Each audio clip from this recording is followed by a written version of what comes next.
Welcome everybody, Ed Pugh here, and with me is Doug Cohen, the world famous master, and you're going to find out why. Now I've known Doug for several years, but not over his whole entire career.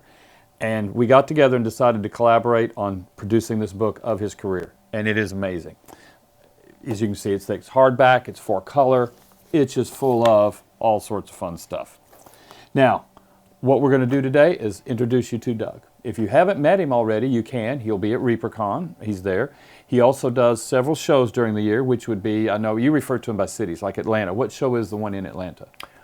Well, it's the Atlanta show. That's what they call it. Okay. And that's in February. And probably the other two shows that I go to every year are Tulsa in June. I've been to that one. And then Chicago in October. And that's the MMSI? MMSI, yes. MMSI. And that Military Miniature Society of Illinois. Okay. And that was Shepard Payne's old show, right? That was his show. Yes, it was. And you and Shep go way back. In fact, Shep wrote your foreword. He did. Correct? Yes.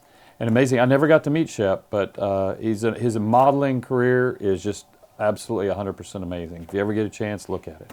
He defined what a lot of us do. So anyway, today we want to help get you to know Doug. And he's very accessible at the shows. You can go up. He'll sign an autograph for you too. So anyway, we've got a list of questions here that we've come up with, and we're going to go through a few of those questions. So I'm ready. Are you ready? I'm ready. Okay.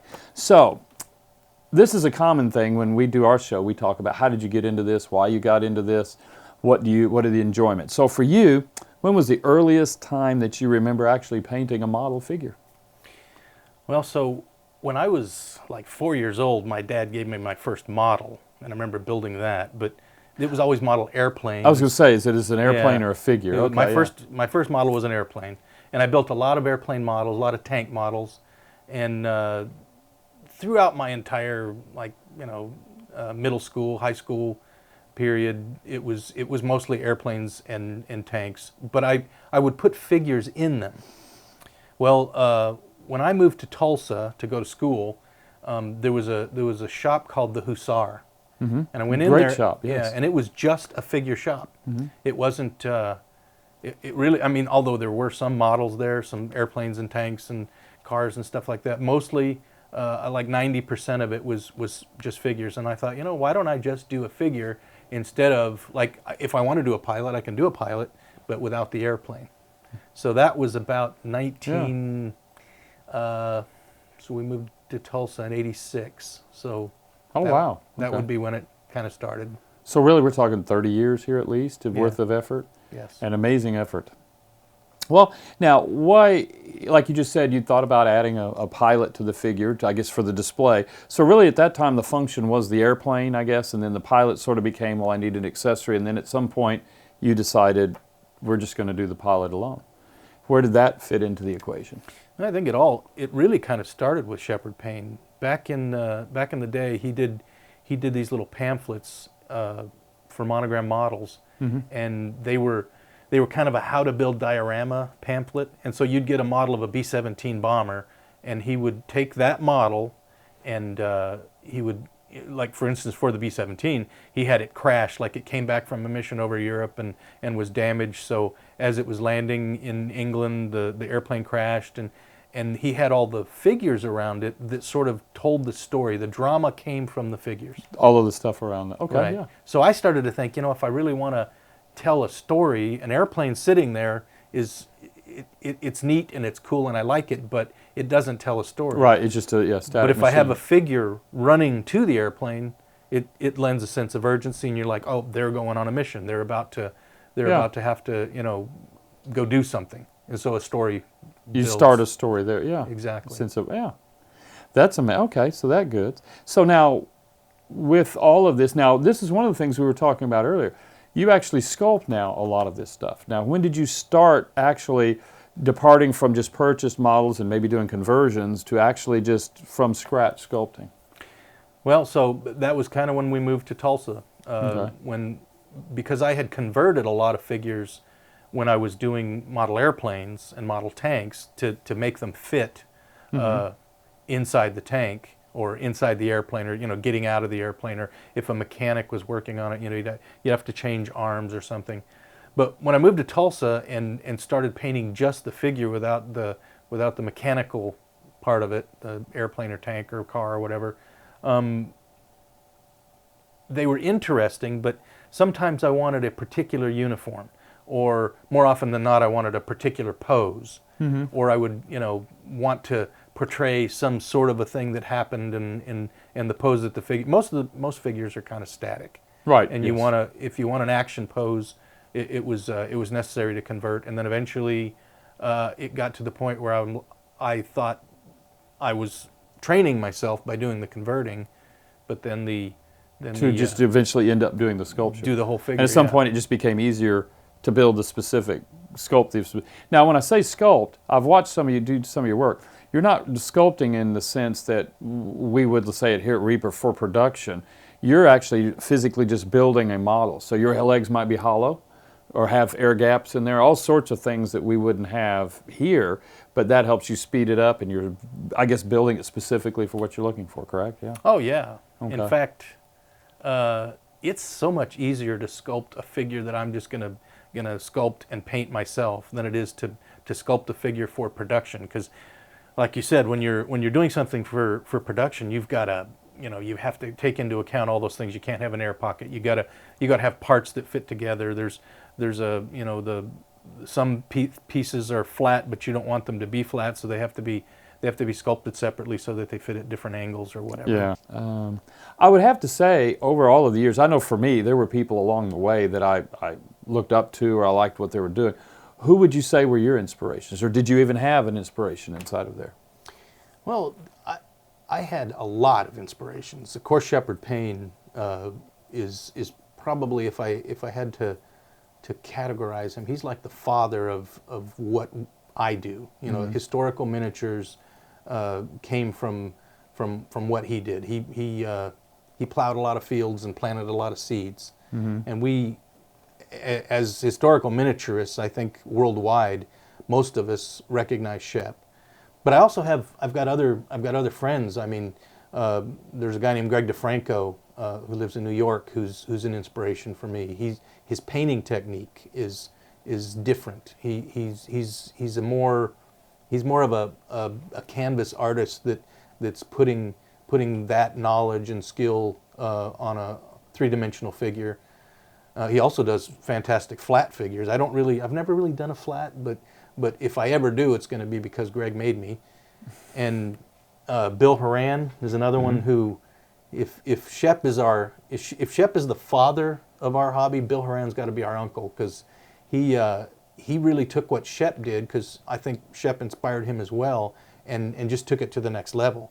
It was my first experience with Bill Horan was going to the Chicago show, and this was in the early '80s, and seeing his stuff. It was so dynamic, the pose and the feel, and he really knew how to tell a story. Even a single figure, he would pose it in a way to where you knew what that guy was doing. So, and then there's some local guys. Rick Rutter is one of my best friends, and he's probably the best painter I know. He's production-wise, I mean, he does maybe a figure it used to be a figure every 6 months, and then it became a figure every year, and now it's maybe every 2 years. But he's a fantastic painter, and part of what I admire about Rick is he's never satisfied with what he's done, and he's always he's willing to go back and change it. Whereas when I paint something, done is done. Done is done, or even it may be done, I don't like it 100%, but I'll do better in the next one. Yeah, done is done. Yeah. Well, before we move on, I want to ask you a couple of things. Now, we chose, in our discussions about this book, as opposed to it just being a simple tabletop book of pictures of painted stuff, we actually have a whole arcing story here. You've, let's see, what you want to talk about? You started off with an ancients period in here. It just sort of goes through time. But it also has, which is unusual, I'd never seen, the basics of painting. Now, what was your motivation to add these kinds of elements? Because you were very strong about from up front. This was your vision. Yes. Well, I think when it comes to painting figures and publishing a book, the whole idea was share, right? You want to share what you're doing, and so there is a how-to section on how to paint, and I just chose a face, and we just go through that, literally each step so that I tried to make it as clear as possible and actually list off the materials that I use, the brushes, the paints, and then there's also a sculpting section because I wanted to show from the beginning armature all the way through to the finished product what that was like. But then in the book, as you go through the book, even though I've got a lot of pictures of finished pieces and I tell stories as far as what I was thinking when I did this piece, there's a lot of in progress shots of the pieces as I went through them. Mm-hmm. And again, it was all, the motivation was try to share. Get the information and get somebody else excited to take the hobby to the next level. Yeah. Because it's a very good, I'll just show you here, we have, and the sculpting it's a very, very basic, intuitive, how he sets out exactly what he does. Anybody could start with this and with practice, and it's all really about practice. You have to, there is no magic thing you can just sit down and watch a video and start doing all this. But a lot of information on that. And then add to that, though, you're also very much in sequencing the whole book through history, a timeline of history. It's funny, Jennifer Miller, who did the layout of this, very awesome, yes. Can't thank her enough because this would not have happened without her. I started without her, and we started trying to put this book together without her, and it became very quickly apparent that I didn't have those kind of skills. Well, I didn't. I mean, it was just you're clanking this thing together the way, right. Yeah. And it was clumsy. So anyway, Jennifer, so she goes, well, how are we going to put this together? How are you going to structure the book? And I said, well, she goes, well, what was the first piece you did? And we could start like that. And a history of Doug Cohen's work. I did this Civil War figure, the very first figure I sculpted. And I started looking at all the pictures of my work, and we both realized that I didn't know which one was first and which one was second. And so she goes, well, we have to take a different tack because you've done so much. I don't even, in some cases, know what year I did which piece. And I actually don't own most of the pieces anymore. So even though I've dated them, the collectors throughout the world may know when I did it, but I don't. So she said, okay, let's do this. You've got all these historical periods. Why don't we just make a timeline from the beginning of the world till the end, and or at least till now, and put the figures in historical context. And she said, why don't you tell what you were thinking or what the story is behind the figure? And honestly, that's where we came up with the title. I mean, it may seem a little bit long for a title, but art and history through miniature figures, and very good, yeah. Telling stories is the big deal. And of course, the fantasy section we put last because that doesn't fit into actual chronological time. Yeah, we didn't know where to put it. Right. So Jennifer's idea is why we did that. But I did, and that's a good point on that fantasy section, because while the breadth of your work is going to be historical, you do have a very substantive, and the pieces you've done for us, fantasy. Do you like? Obviously, I guess you like historical better than fantasy. What draws you to even doing the fantasy? Yeah, it's funny. I don't know that I like one thing more than another.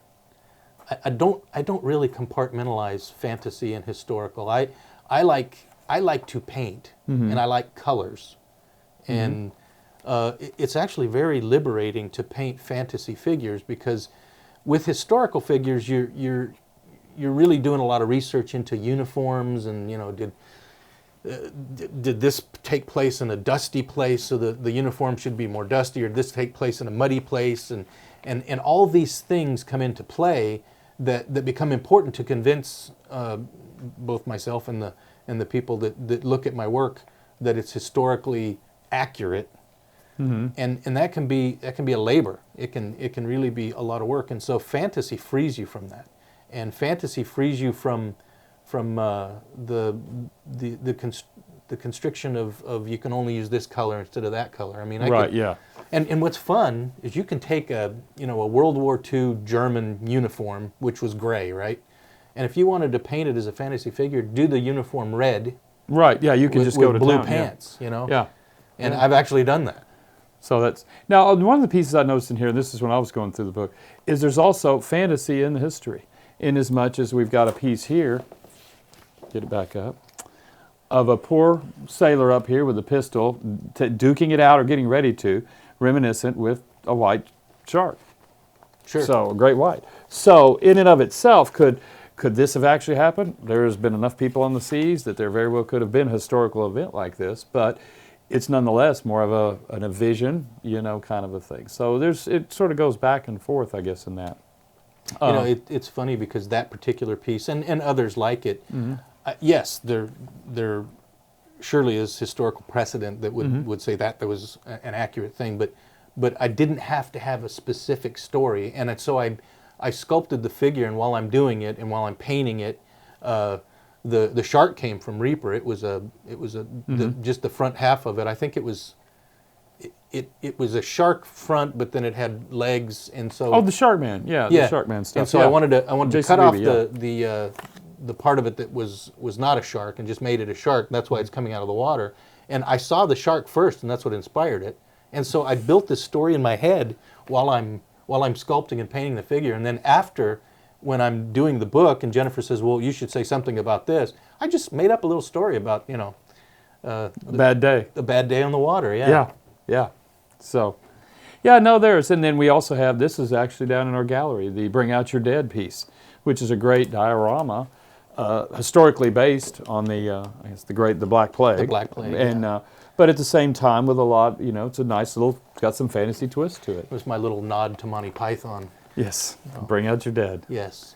And so, it crosses, it's just amazing to hear what you've done just throughout this. And some also, too, another thing I noticed here in your historical section, as we're flipping all back through, because it is just really a fluid book, historical photographs. You've done that as well. You've taken historical photographs, or just looked at a historical, and then recreated it three-dimensionally. Oh, yes. And in the Civil War, I noticed that, some of these I was going through.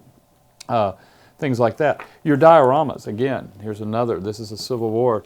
Do you want to comment on that one?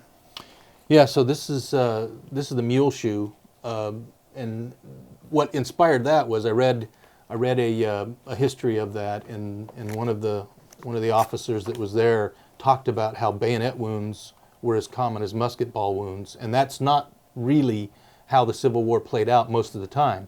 And so the focus of this piece was I wanted the center of it to be a bayonet basically piercing a guy, and then I built everything around it. And so the story is historical, but within the context of that history of that story, you get some freedom. What you mentioned, a little bit of fantasy in the historical. I mean, the uniforms are accurate, the flags are accurate, the setting is accurate. I actually took a picture of Spotsylvania and that particular part of the battlefield to make the base for the figure. But everything that's going on is just sort of taken from that one to tell statement. a story that could, or and obviously did. I mean, they're bayonet wounds. It just happens to be what you've put together as a very, very nice. So with all of this, I noticed there's a common theme to the scale. But do you? I guess 54 millimeter is your preferred scale, or do you like other scales? Well, it's funny because when I was younger, my preferred scale for aircraft models was 1/48 scale, which is about 30 millimeter. And I painted a lot of figures in that scale. But as you get older, your eyes start to go. So 54 millimeter or 1/32 scale became kind of my go-to scale. And I think the majority of what I've done is 54 millimeter, and I've built up parts and pieces to go with it. Like, I don't resculpt rifles every time I do a figure. So you're not going to do a Charvel every time from scratch, right? So I've cast a lot of the pieces: shoes, rifles, cartridge boxes, different accoutrements that I need for 54 millimeter Civil War figures, for instance. And since I have them at 54, when I go to do a diorama, especially with a lot of different figures, it's better, because I got all the parts, and 54 seems to be the way it works. But I'm 55 now, and my eyes are even worse than they were before, and so now I'm starting to like even larger. 75 millimeters is a fun scale because you can get in there and you can put a lot of detail and the paint, the brushes are you're able to get in there a little bit better. Although if I sent some pictures of some 30 millimeter. I just did a Reaper figure of it was a Sophie figure from I think 85, no, 95, not 85. From 95, the Reaper show. I could be wrong on that. Oh, Anyway, the girl sitting on the bomb. on the bomb. Yes. Yeah. Yes. Although I think she had wings. I'm pretty sure she had wings. She had wings in I didn't ours, want yeah. the wings because I thought, why does she have wings sitting on a bomb? Although, but that was a 30 millimeter figure, and it was not easy to paint because I had painted it right after I painted a 75 millimeter figure, and so size-wise, her Oh, head, yeah, her head was the size of a 75 millimeters figure's palm. Mm-hmm. So you can see the difference. Yeah. But you gotta, every once in a while, I had a miniature that I really liked and I wanted to paint it. Plus the Reaper show was coming up, and I got it in my mind. I want to have that extra flag on my badge that says I did at least 2 Reaper figures. Okay. Yeah. So, I went back to a 30 millimeter. Yeah. Well, that's good. And then, are there any other members of your family of ours? Is this something unique to you, or is it a family trait? It's funny.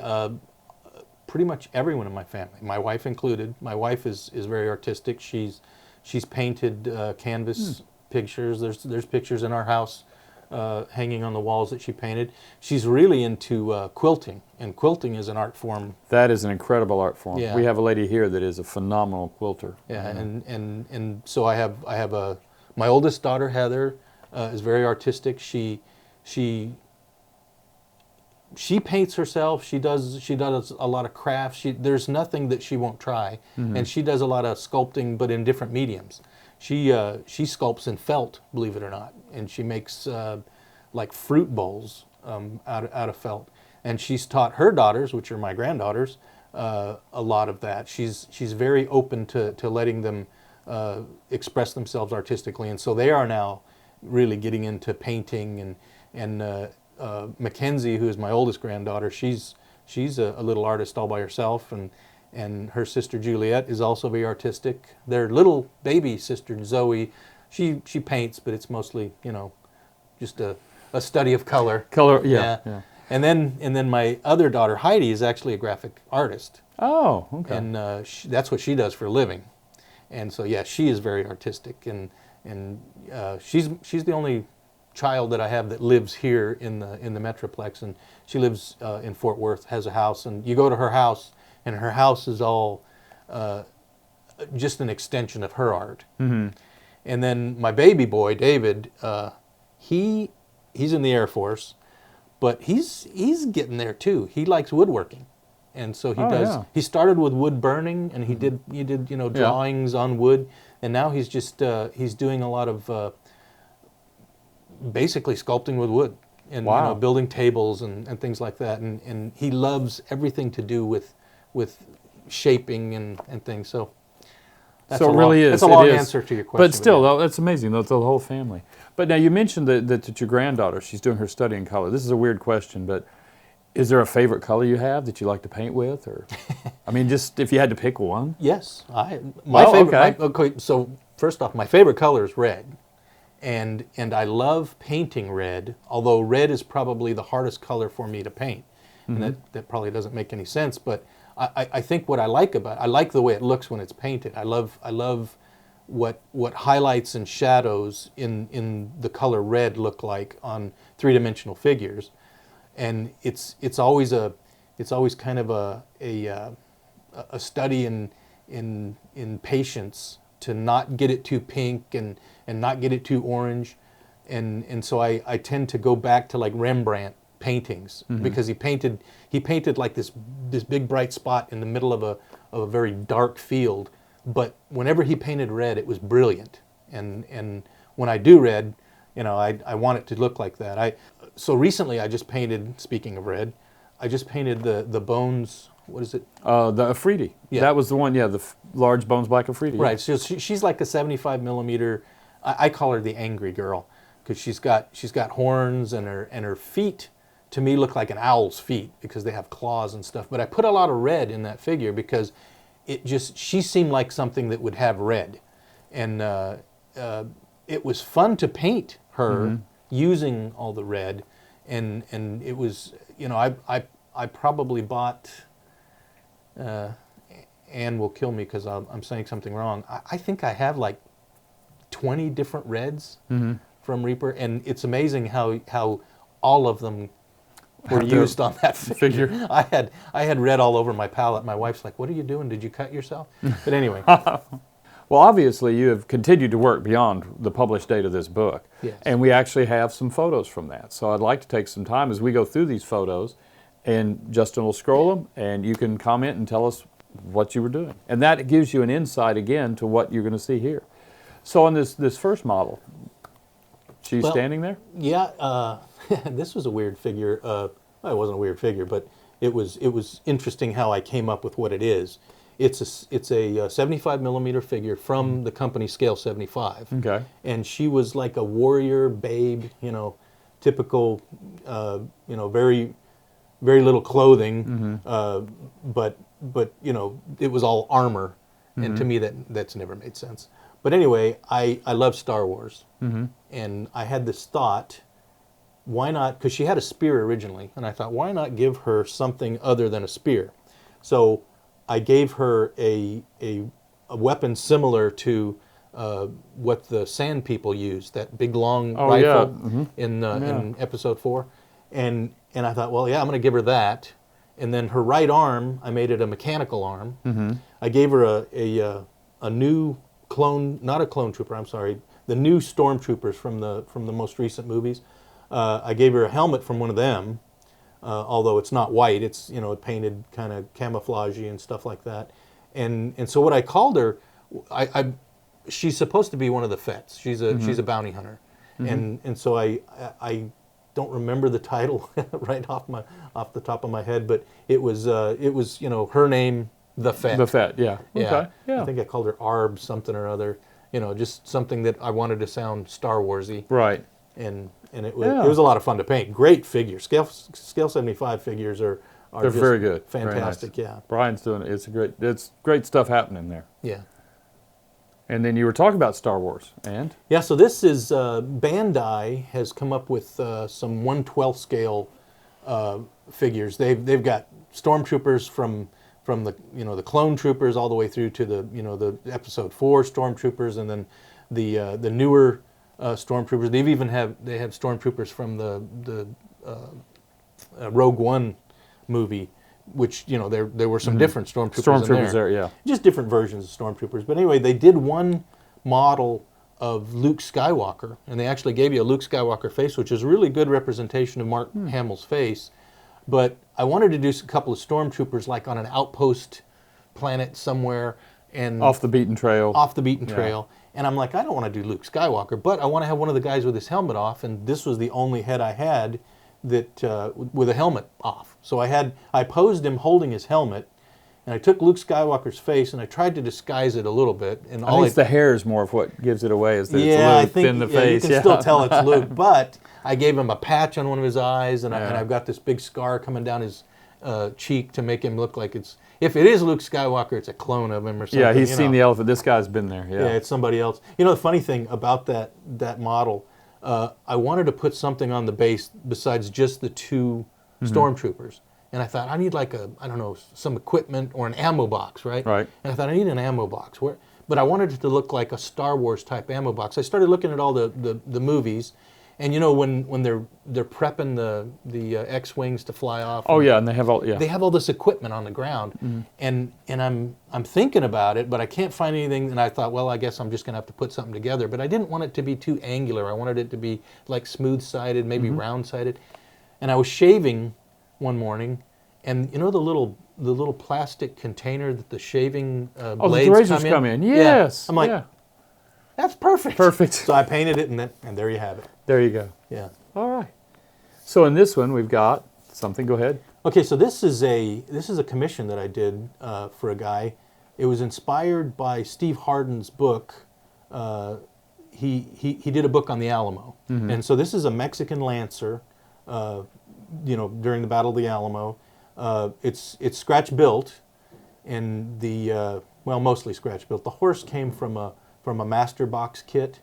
It is 75 millimeters, so it's a large figure, and it really was just a study in the uniform of the Lancers during during the Alamo. But now they were also, weren't they derived for the Mexican Army? They'd purchased so much from the Napoleonic Wars from the French. There was a lot of Napoleonic influence. Yeah, You so can you tell get- in the helmet. There's a Yeah. cuirassier type Cross, helmet. that's what I was looking. Yeah. Yeah, and they, it's funny because if you watch the Alamo movies, there's there's so much interpretation, and even the latest Alamo movie, which is probably the most accurate, and Stephen Hardin, who is a professor, by the way, and probably the foremost authority on the Battle of the Alamo, advised the movie, but they still have the Lancers in the movie with red coats, and they did not have red coats. Red coats.